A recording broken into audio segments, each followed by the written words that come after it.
É unha maravilla ver aquí este grupo de nenos formando parte do futuro de Viana. Seguro que daqui vai salir unha figura, pero vamos, segurísimo. E polo menos o que vai salir é eso, que dixo antes a xente que organiza, non? Unha convivencia entre nenos de relacións que é moi importante. Bueno, o que dixo Isaac é certo, Isaac é un dos protagonistas desto, por qué? Porque, bueno, foi quen tuvo a iniciativa de crear unha directiva, moveuse, pensou neso, porque que pasa? A climatoloxía non é favorable para Viana, non? Nin outros povos.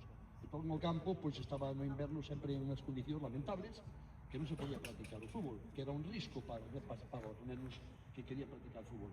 A ilusión de Viana é ter equipos de varias categorías e, claro, os seus campos necesitan que teñan un mantemento e é moi complicado, é moi costoso a erva natural, que é o deseable, evidentemente. Bueno, pois foi unha loita desde o Concello, desde o Club Deportivo Viana, das administracións para conquerir isto.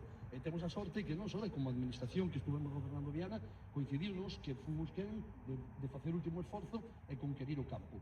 Por tanto, hoxe para nós é unha delicia estar aquí, que coincida coa clausura de un campus que non se fai en moitos sitios. E agora, en eso sí que é un privilexio. Hai que decir a organización e darlle a noraboas. E despois aos rapaces que teñen ánimo por loitar e facer formarse e disfrutar do fútbol.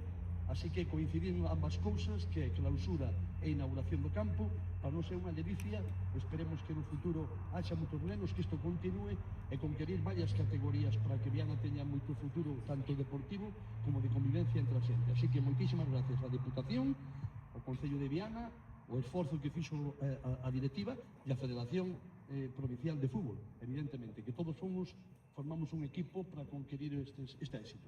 Gracias a todos e a disfrutar.